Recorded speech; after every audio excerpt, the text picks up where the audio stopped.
Comme j'ai heurté un caillou, ça a arraché un bout de pale ici.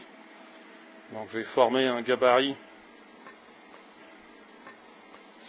sur les autres pales. J'ai déterminé ce qui manquait ici.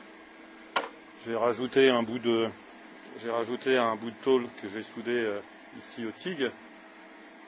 Voilà. Donc là maintenant j'ai plus qu'à meuler l'épaisseur parce que j'avais une tôle de 4 mm mais là c'est nettement moins. Là j'ai déjà travaillé le dessous. Donc j'ai bien arasé. J'ai lié le corail. Donc là c'est relativement bon en surface. Il n'y a pas d'inclusion sur la soudure ni quoi que ce soit. Donc là que je vais continuer à limer.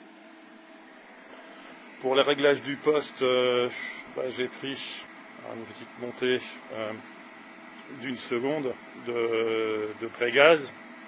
On économise. Hein. Ce qui est important, c'est 50 Hz pour la modulation, avec 50% de décrassage, de désoxydation de l'aluminium, 70 ampères pour le courant de soudure, la descente à 0, 20 ampères de point final, suivi de 1 seconde de gaz. De toute façon, après, on rebrosse un peu pour enlever un peu le peu d'oxyde.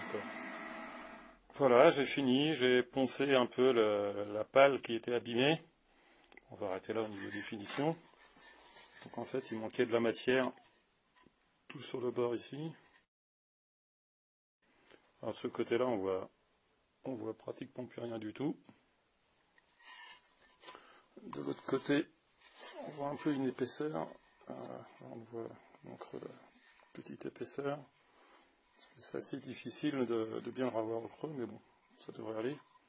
En tout cas, ça a conservé, ça a retrouvé son profil.